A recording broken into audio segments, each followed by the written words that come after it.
I know, sweetheart, that it feels like this right now. It is supposed to. It is supposed to feel exactly the way that you describe it, and for just a little bit longer of a stretch. Do you want a time frame? I can give you one. I understand the need for some concreteness here.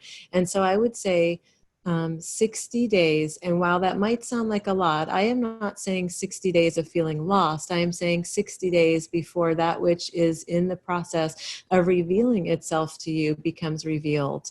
And it is something wondrous. It is something incredible. It is something you have been requesting and praying for. And you may not see it at the very moment of the 60-day mark, but you will know it much more completely by then. And it will have brought you the level of peace and reassurance that you are craving and seeking right now. And so I want to tell you that. I want you to know that. I want you to have that. I want you to write it down on a little bit of paper that you carry perhaps in your wallet or your back pocket, and forget about it and send it through the laundry and find it all shredded up in the lint holder, and then smile, and then it is a joke between us, and then you write it again, and then you wash it again, and you see, this is how we make light of things as they become more deep in the murkiness. Now, I have more things for you, so many more things for you.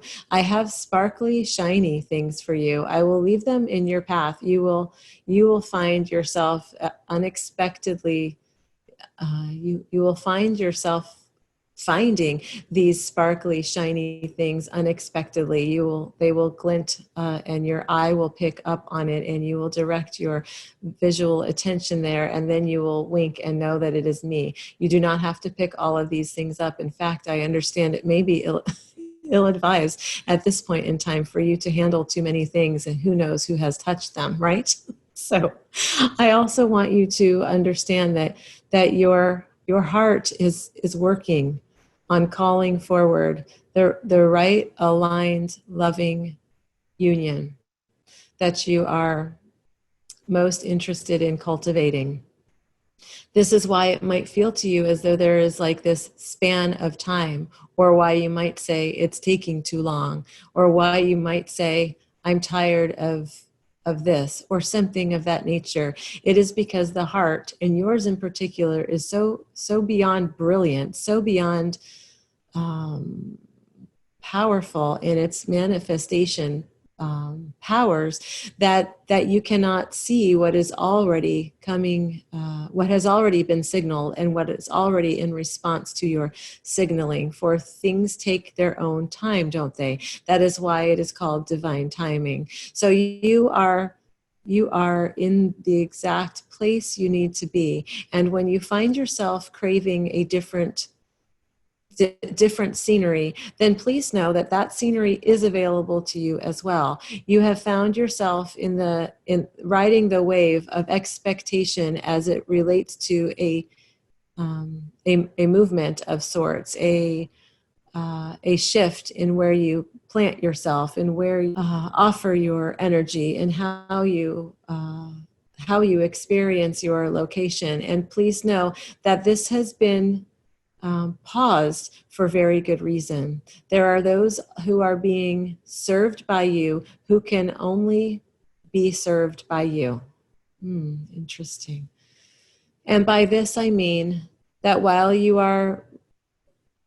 have been ready for change and movement and momentum of a different type, in a different way, perhaps in a different locale, this has been for your benefit,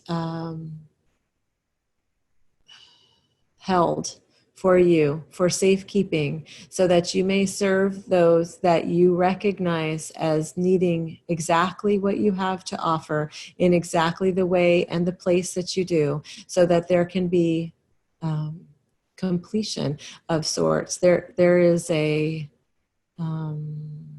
it's a, what is that called? It's like a full, in a constellation kind of way. It's like a full rotation of a planet around something, but I don't know the one word that describes that. Let me see. What else can I shower you with, my beautiful one? For I know it is difficult to recognize one's own gifts and beauties when the times are difficult and when the energies around are at such a tipping point of sadness, of disconnection. And then there is you offering the connection to each one that you meet, to each one that you have the opportunity to love, to each one that you allow to be seen deeply by you. It is really quite a gift that you are able to offer. I recognize the gift. I recognized it from so very long ago. It is time, I believe, for you to start recognizing it. It is time, I believe, for you to start proclaiming it out loud to others. Oh my goodness, what did I just say? What am I asking you to do? That sounds, well, I'm not going to give words to what you might think it sounds like because it is irrelevant. What I want you to know, though, is as soon as you are able to acknowledge your gifts in a verbal way openly with others, and you can start with the others who already know these gifts, for whom your chatter about it would be redundant, go ahead and start there. But what happens is when you place it out there, you are affirming that you are ready for your next point of flight. And you know there is nothing I love more than to see you take flight again and again and again. So do this, trust in this, follow my advice on this, acknowledge more openly how truly exquisitely spectacular and special you are, and we will both see where that will lead you. It is an instantaneous uncorking of a bottle of the best champagne. Have a sip, it's all you. Wow.